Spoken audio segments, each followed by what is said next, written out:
Olá, pessoal. Então vamos lá, vamos falar agora sobre legislação básica de proteção animal, tá? Eu vou falar aqui da legislação básica, vocês vão ver mais aprofundado na parte de medicina veterinária legal, com o professor Alexandre, tá certo? Mas aqui é importante a gente já saber um pouco sobre essas legislações, né? Então a gente começa falando da Declaração Universal dos Direitos dos Animais. Foi proclamada pela Unesco, né, em 15 de outubro de 1978, em Paris. E aí, em 27 de janeiro de 78, em Bruxelas, na Bélgica, tem-se essas datas aí de promoção da Declaração Universal dos Direitos dos Animais. Enfim, mais o que ela traz, né? Basicamente, são direitos para os animais de uma forma universal. Então, todos os animais são sujeitos de direitos e estes devem ser preservados. Como o cachorrinho coloca aqui, ó, eu também tenho direitos, né? Então, o conhecimento e ações do homem devem estar a serviço dos direitos dos animais. Os animais não podem sofrer maus tratos. Os animais destinados ao convívio e serviço do homem devem receber tratamentos dignos. Experimentações científicas em animais devem ser proibidas e substituídas, tá? A morte de um animal sem necessidade é um biocídio, tá? E de vários de uma mesma espécie é um genocídio, certo? Animais destinados ao abate devem ser sem sofrer ansiedade nem dor. Então, basicamente, tá? A gente pode até ver em algumas descrições alguns pontos a mais, mas basicamente a gente tratar com ética os animais, a gente manter os seus direitos de não sofrimento ou de diminuição desses sofrimentos animais, que eles devem viver bem, né? Então, no Brasil, a nossa lei aqui, que é principal para a gente, é a Lei de Crimes Ambientais, a Lei 9.605 de 1998, que ela foi promulgada em 12 de fevereiro de 98 pelo presidente Fernando Henrique Cardoso, que ela fala das condutas e atividades lesivas ao meio ambiente. Então, os crimes são classificados em 5 categorias: crimes contra a fauna, tá? Contra a flora, contra a poluição e outros crimes ambientais, contra o ordenamento urbano e o patrimônio cultural e infrações administrativas. Então, para a gente aqui, né, pensando no bem-estar animal, na parte animal de forma geral, é os crimes contra a fauna, tá certo? Então, a gente vai observar aqui, ó, desses crimes contra a fauna, nos artigos descritos de 29 a 37. Então, eu vou falar aqui rapidamente para vocês, né, das agressões cometidas contra animais silvestres, nativos ou em rota migratória, como caça, pesca, transporte, comercialização sem autorização, tá? Maus tratos, realização de experiências dolorosas ou cruéis com animais quando existe outro meio, lembra aquela da parte do refinamento, se tem como fazer um tratamento sem usar os animais, aquele experimento, então, quando é se utilizado, isso já é considerado também um maus tratos, independente do fim, mesmo que seja de pesquisa, tá? Incluída também as agressões aos habitats naturais dos animais, modificação, danificação, destruição do seu ninho, abrigo, criadouro natural, então desmatamento também excessivo entra na lei de crimes ambientais, sendo crime também contra a fauna, tá? Introdução de espécies animais estrangeiras no país sem a devida autorização também é considerado um crime ambiental, assim como também a morte de espécimes devido à poluição. Então, quando não se tem o cuidado do ambiente e esses animais acabam morrendo também, entra na lei de crimes ambientais aqui na parte da crimes contra a fauna. Né? Então, o artigo 29, ele fala aqui especificamente, ó, matar, perseguir, caçar, apanhar, utilizar espécimes da fauna silvestre, nativos ou em rota migratória, sem a devida permissão, licença ou autorização de autoridade competente, ou em desacordo com a obtida. Então, a pena pode ser de 6 meses a 1 ano e multa, tá? Então, aqui, eu não vou falar tudo isso aqui, mas vai estar disponível para vocês depois. Vocês podem ver, mas é só a gente lembrar aqui, ó. Aqui já mostra, se você fizer ter essas práticas de caça, de matar os animais sem ter uma necessidade, realmente, como a gente sabe, para subsistência, tem muitas populações, principalmente na nossa região, que vivem de caça, né, mas para a sua subsistência, para a sua sobrevivência, mas só aquela caça desordenada, aquela caça esportiva, enfim, isso pode também ser considerado um crime ambiental, tá? No artigo 30, ele diz que exportar para o exterior peles e couros de anfíbios e répteis em bruto, sem autorização da autoridade ambiental competente, também é um crime ambiental. Então, ali, o tráfico de animais, tráfico de pele de animais, de couro, né? pode levar a pena de reclusão de 1 ano a 3 anos e multa, tá certo? Então, no artigo 32 também aqui, ó, praticar ato de abuso, maus tratos, ferir ou mutilar animais silvestres, domésticos, domesticados, nativos ou exóticos, também entra na lei e é uma pena de detenção de 3 meses a 1 ano e multa, tá certo? E a pena pode ser aumentada de 1/6 a 1/3 se ocorrer a morte do animal. Então, tudo que vai levar ali a um maus trato animal, a mutilação animal, enfim, isso tudo pode ser enquadrado nesse artigo 32 aqui, ó. É interessante, sábado, uma aluna minha entrou em contato e falou de uma situação que estava ocorrendo que ela não sabia como agir, que iria a minha instrução. Ela disse que uns vizinhos dela trouxeram um cachorro para o quintal, só que eles deixam o cachorro muito tempo no sol, deixam o cachorro sem alimentação e água direito, e não tratam bem o cachorro. E ela está agoniada com isso, né? Ela é estudante de medicina veterinária, e ela sabe, professor, o que eu faço? Eu já chego neles falando sobre as leis, eu já digo que eu vou denunciar eles se eles não melhorarem. Então, a minha orientação foi o que eu falei para ela, que, assim, nós, não só médicos veterinários, qualquer cidadão que observarmos um ato de maus tratos e tudo, a gente pode fazer denúncias aos órgãos competentes, né, à polícia, enfim, para eles apurarem e eles tomarem as devidas medidas cabíveis, tá certo? Investigação, enfim, né? Agora, o que cabe a nós, independente de ser médicos veterinários ou não? Cabe a nós tentarmos conversar, né? A gente tem que sempre chegar a tentar num, numa forma conciliável, numa forma amigável, conversar, mostrar de uma forma tranquila, sem falar de imediato, né, sem demonstrar já esse aspecto ruim de denúncia, de, de que vai levar para a polícia e tal, mas tentar de uma forma amigável, você conversar, você explicar, né, ainda mais que a pessoa se apresenta como uma pessoa da medicina veterinária, que detém conhecimento sobre isso, então mostrar que, olha, o senhor era bom evitar certos horários, ele ficar no sol, tem que deixar a água mais disponível e tal. E aí, de uma forma amigável, você tenta instruir e sensibilizar. Se da sua forma amigável, da sua forma gentil, né, de instrução não surtir efeito, continuar das mesmas coisas, então não precisa você chegar e falar para a pessoa, eu vou denunciar nem nada, porque isso você pode gerar até um problema para você mesmo, né? Então, faça a sua denúncia anônima e tudo, direto à polícia, a polícia vai lá e ela vai investigar e intervir. Porque a gente tem que ter cuidado, pessoal, às vezes não sabe com quem a gente está lidando, às vezes as pessoas, se a gente já chegar com muita arrogância ou chegar já falando que a pessoa está fazendo errado, ela vai se sentir mal, ela pode até depois provocar algum mal, ainda mais lembra da teoria do elo, nunca esquecer, tá? Se a pessoa ela é ruim com um animal, ela pode ser ruim com outra pessoa.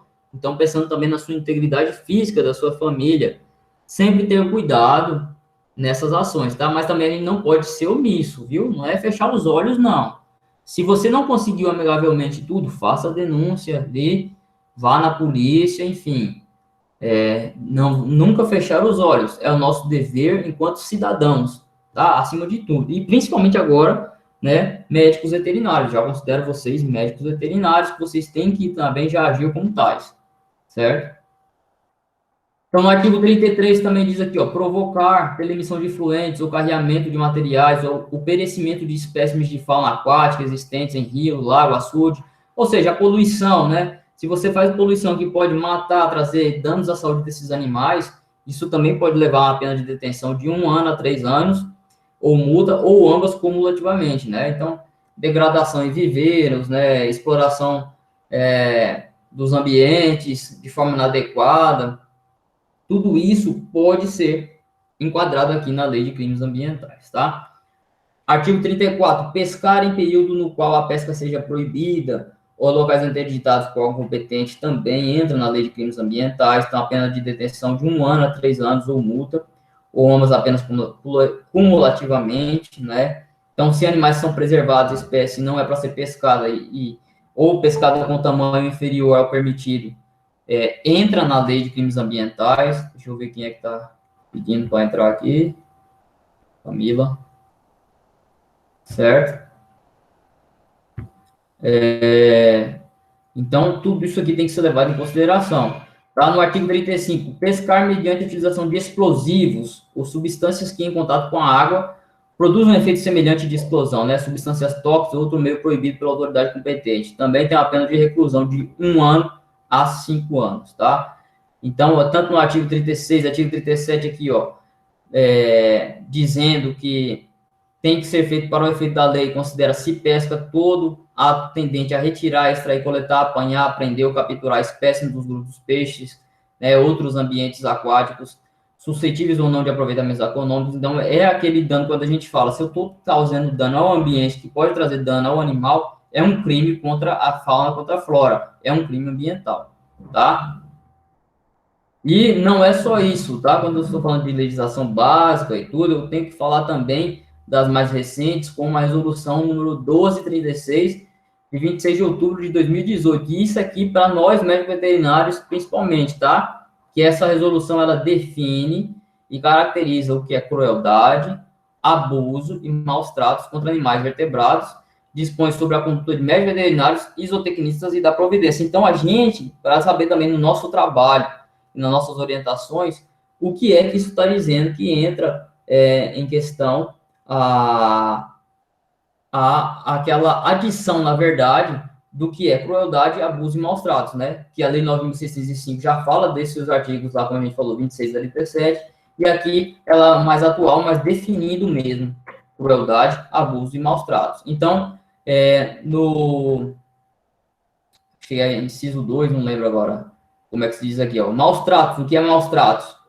Qualquer ato, direto ou indireto, comissivo ou omissivo, que intencionalmente ou por negligência, imperícia ou imprudência provoque dor ou sofrimento desnecessário aos animais. Pessoal, então, na nossa profissão, se eu não ajo com ética, se eu não sei tratar corretamente um animal, se eu faço um procedimento sem um procedimento que deve ser feito com anestesia local, com sedação, com uma contenção correta, eu estou provocando dor aos animais, se eu estou sendo imprudente, se eu estou sendo imperito, ou se eu estou deixando de fazer essa parte que vai diminuir a dor dos animais, eu estou sendo antiético, tá? E eu estou causando maus tratos. Então, a gente tem que evitar qualquer ato, né, seja direto ou indireto, comissivo ou omissivo, que intencionalmente ou por negligência, imperícia ou imprudência, né, infrações do Código de Ética, provoque dor ou sofrimento desnecessário aos animais. Lembra daquele caso que teve, acho que foi na região de São Paulo, que tinha até um médico veterinário envolvido em rinhas de cães? Vocês lembram desse caso? Sim. Pois é, então ali é enquadrado em maus tratos, porque é uma coisa desnecessária. Tem necessidade de ter rinha de cão, briga de cão, um machucar o outro, um matar o outro, é desnecessário. Isso causa sofrimento e dor aos animais. Então, isso aqui entra como maus tratos. Crueldade, o que é crueldade? Crueldade é qualquer ato intencional, né, que provoque dor ou sofrimento desnecessário nos animais, bem como intencionalmente impetrar maus tratos continuamente aos animais. Então, quando esse maus trato começa a ser contínuo, né, e com intenção, além de ser maus tratos, é cruel, é uma coisa é um ato de crueldade, tá certo? Então, é mais grave ainda que o maus tratos, porque o maus trato, ele, às vezes, ele pode ser feito ali sem aquela intenção, mas que a pessoa está fazendo, provocando esse maus trato, né, por ela não ter esse conhecimento técnico adequado, ou por achar que não tem problema, mas quando sabe-se que já está se fazendo, quando aquilo é contínuo, isso é crueldade, né? Então, aqui, ó, no artigo 3º e 4º, né, constitui-se infração ética, né, complementando o que a gente já viu, a prática, direta ou indireta, de atos de crueldade, abuso e maus tratos aos animais, por médico veterinário ou tecnista. Então, pessoal, infração ética, estou indo contra o código de ética, se eu fazer atos de crueldade, abuso e maus tratos aos animais.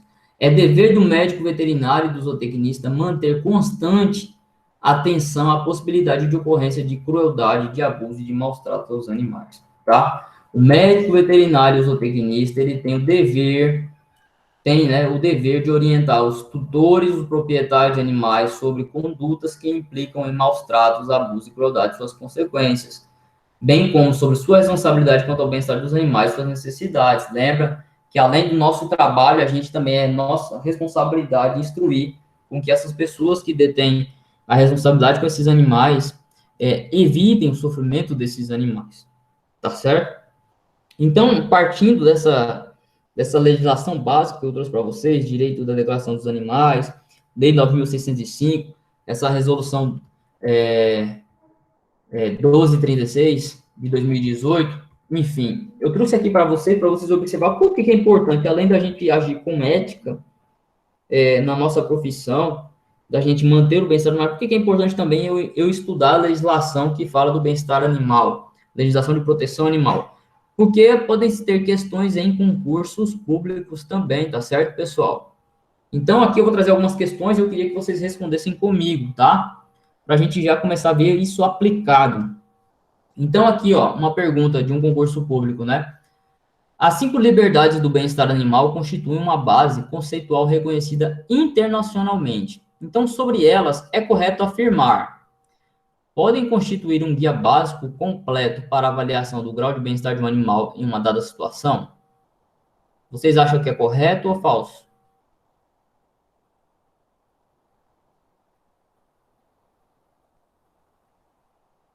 Hum?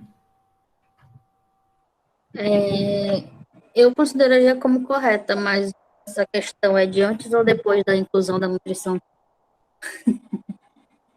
Inclusão de quê? Da nutrição como um elemento de bem-estar, porque foi incluída depois, não é? A professora falou na aula. Pode falar. Alô? Tainá? Oi, professor, você está ouvindo? Agora tô. Como é? Não, é porque a professora na aula dela, ela disse que a nutrição foi colocada depois. Aham. Pois é, essa eu consideraria A como verdadeira, se incluísse, porque aqui embaixo ele está dizendo que não inclui, né? Ah, É isso que bom. eu queria saber, se foi antes ou depois dessa inclusão. Não, vamos trazer mais pro contexto atual, né? É, Então vamos ler a B. Podem constituir um guia básico para avaliação do grau de bem-estar de um animal em uma dada situação. Entretanto, a avaliação decorrente é parcial, pois não inclui indicadores nutricionais. Então, se uma das liberdades animal, né? Aqui está falando das 5 liberdades, uma delas é a nutricional, é a fisiológica, essa aqui está errada, né? A B é. está errada. A C. Podem constituir um guia básico para avaliação do grau de bem-estar de um animal em uma dada situação. Entretanto, a avaliação é parcial, pois não inclui indicadores sanitários. Tá errado, né? Indicador sanitário é liberdade sanitária, né? Livre de dor, ferimentos e doenças, né? Sim, Podem constituir um guia básico para avaliação do grau de bem-estar de um animal em uma dada situação. Entretanto, a avaliação do cliente é parcial, pois não inclui indicadores comportamentais. E tem que também ver o comportamento do animal, né? A expressão comportamental natural, não é? sim. Pronto, então tá errado também. Podem constituir um guia básico para avaliação do grau de bem-estar de um animal em uma dada situação, entretanto, a avaliação decorrente é parcial, pois não inclui indicador de ordem psicológica. Lembra que ele tem que estar livre de estresse e sofrimento, Inclui. liberdade psicológica. Então, é a letra A. Tem que constituir um guia básico completo, pessoal, porque as 5 liberdades ela dá de forma completa a avaliação do grau de bem-estar de um animal em uma dada situação. Né? Então, para vocês verem que isso também, a gente entendendo esse conceito básico, a gente vai conseguir responder uma prova, né? Outro concurso público aqui, ó, Prefeitura Municipal de Lages. O Conselho de Bem-Estar dos Animais de Produção definiu que o bem-estar de um animal é atendido quando se cumprem os seguintes requisitos: 1. Nutrição adequada. 2. Sanidade adequada. 3. Ausência de desconforto físico e térmico. 4. Ausência de medo, dor e estresse intenso. 5. Capacidade de expressar comportamentos típicos da espécie. Né? São as 5 liberdades. Então, assinale a alternativa que indica todas as afirmativas corretas. E aí? O que é que não é correto aqui?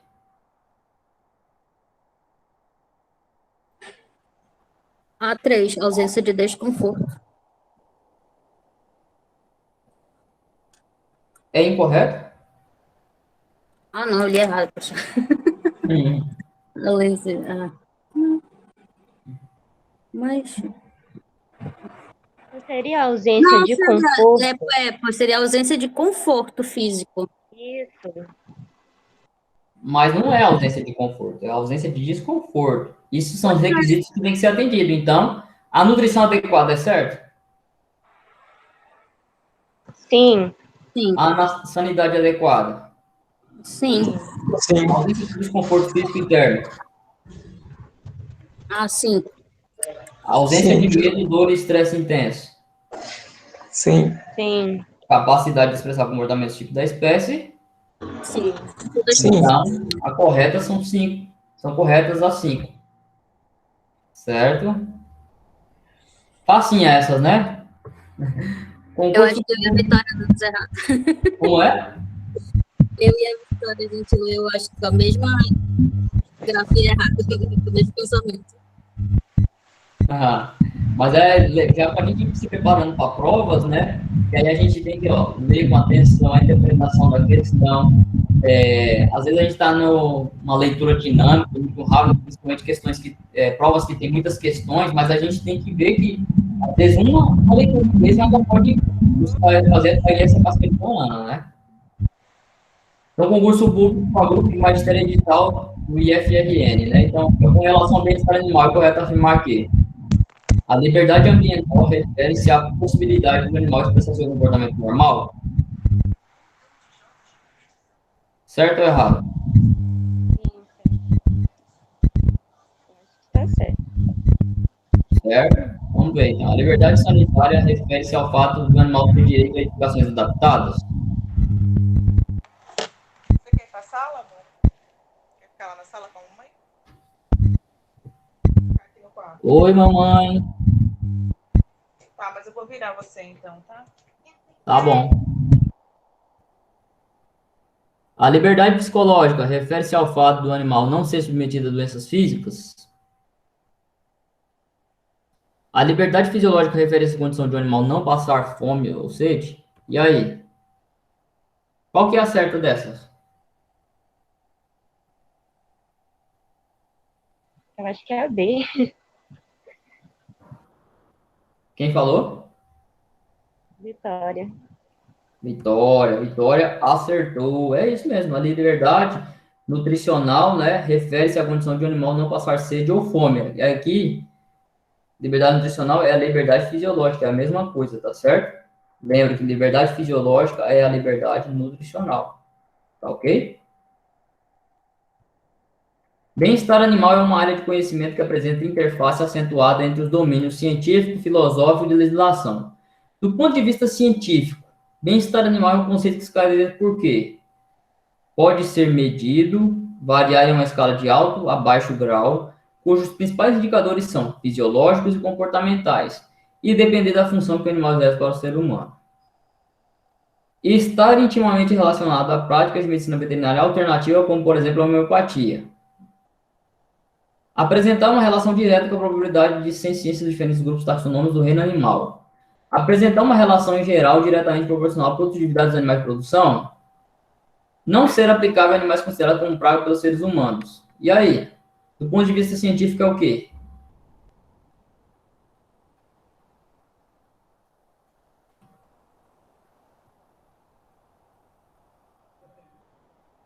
Hein?